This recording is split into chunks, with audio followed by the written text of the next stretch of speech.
You know, there's a price for everything. Price for gas, price for food.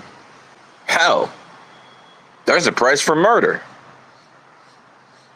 But in this case, we're going to talk about the price for fame. You know, you have to understand that most people in this world are living in hell.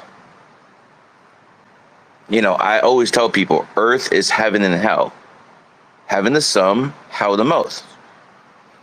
And when you're living in hell, you're going to be a hater. Because no matter what someone does, you will find a way to criticize them. I'll never forget when I went into a mall and started throwing money off the second floor, and I read the comments. Straight hate. What is there to hate on? Just giving free money away to people.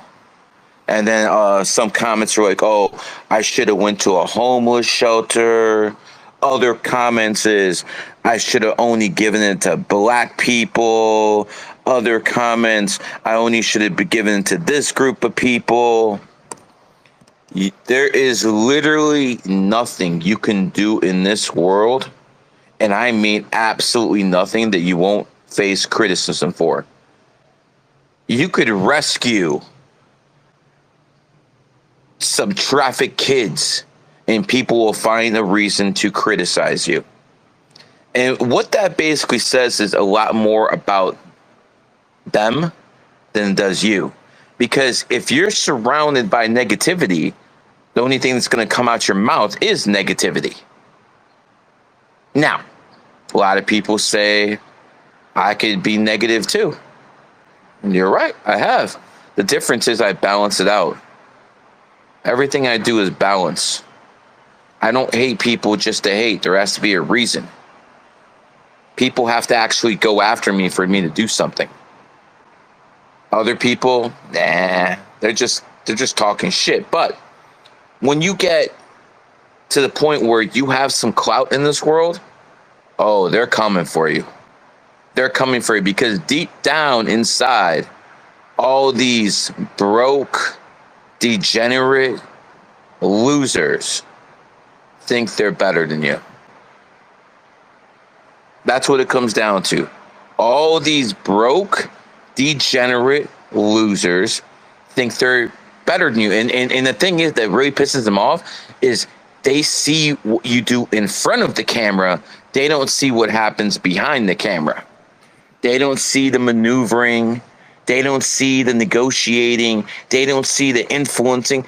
I've literally paid for 100 dinners since I've been in Miami, and every single one of them cost between $15 to $300.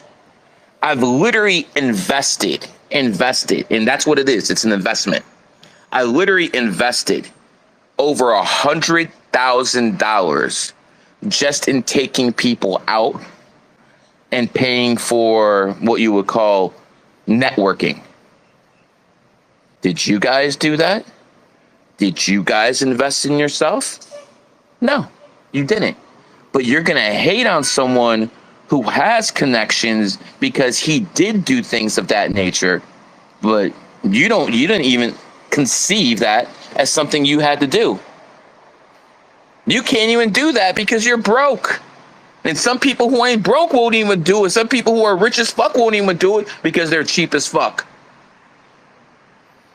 But see, me, I negotiate, I network, and I'm really good at it. And slowly but surely, you're going to see what happens in the next 18 months, where you're going to be seeing people come out the woodwork and associating themselves with me. You thought what I pulled off in the past month was something. Wait. Oh, yeah. Just wait.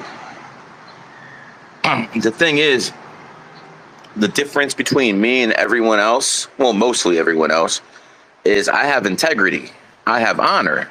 Most of you people do not. Most of you people will sell out your fucking mother for an extra $1,000. Not me. I'll just find another way to make it. And you have to understand, when you're in that position, people will hate.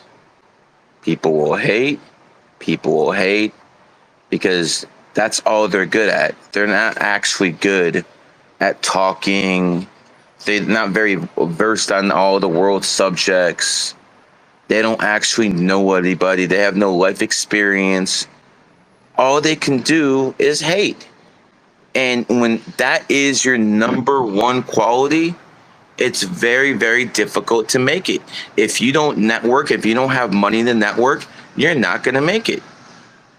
I literally threw in 50,000 in the past month in various projects. If even one of them works, it's going to be worth 10 to 20 million. Okay, if even one of them works. But guess what? I am okay with losing it too. I'm okay with that. You people, you'll lose 1,000, 5,000, you won't be able to sleep at night. Fucking comical. Absolutely comical. Me? I'm built different. You want to know if I'm having a good day or a bad day just by looking at me. You would have no idea. And that's exactly the way I want it. You see a guy like Abba and Preach.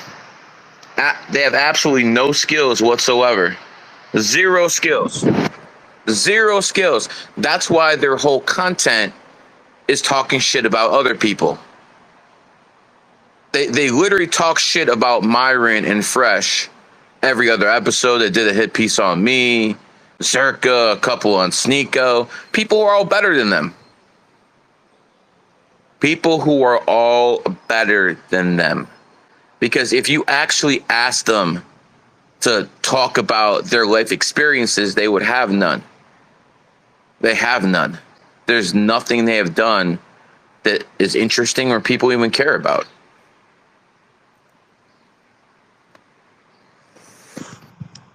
Nobel's my personal assistant. He could write a book about me and it will have nothing to do with numerology. He could write a book about watching me move for the past few months, have nothing to do with numerology and astrology. Just all the moves I pulled. Get this piece. Because if you get this piece, it leads to you having this piece. And then you can take that piece and take it to that piece, but it won't work unless you get the original piece. Obviously, I'm talking in riddles, but it all comes down to the same thing.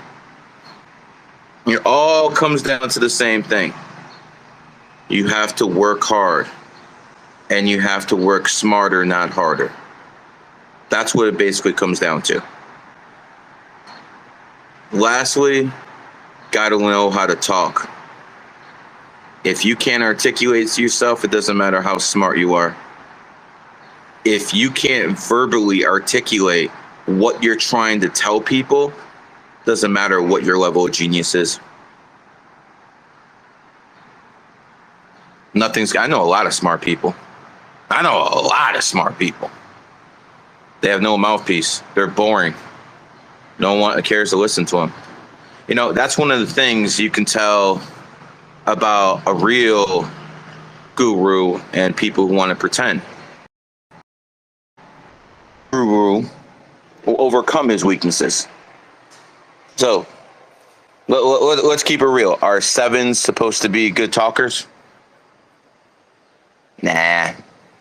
Are sevens supposed to be in solid, long-lasting relationships? Nah.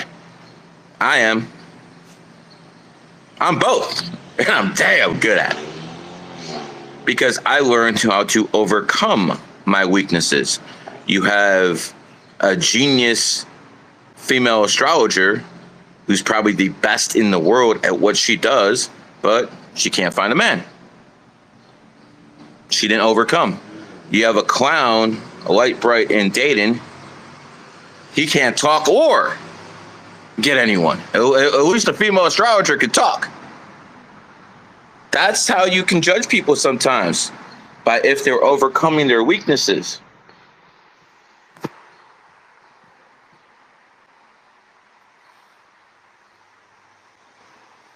At the end of the day, I'm going to end this spaces pretty soon. At the end of the day, understand one thing. I'm taking this bitch over next year, and there's not a damn thing anyone can do to stop it. And if you made an enemy out of me, I feel sorry for you. I feel sorry for you because I already know I'm going to retire in 2026 and I need hobbies. You can only imagine what a snake's hobbies are going to be. I think I'll retire in Mexico. Yeah. I got to know some people down there really well. This has been a GG33 production.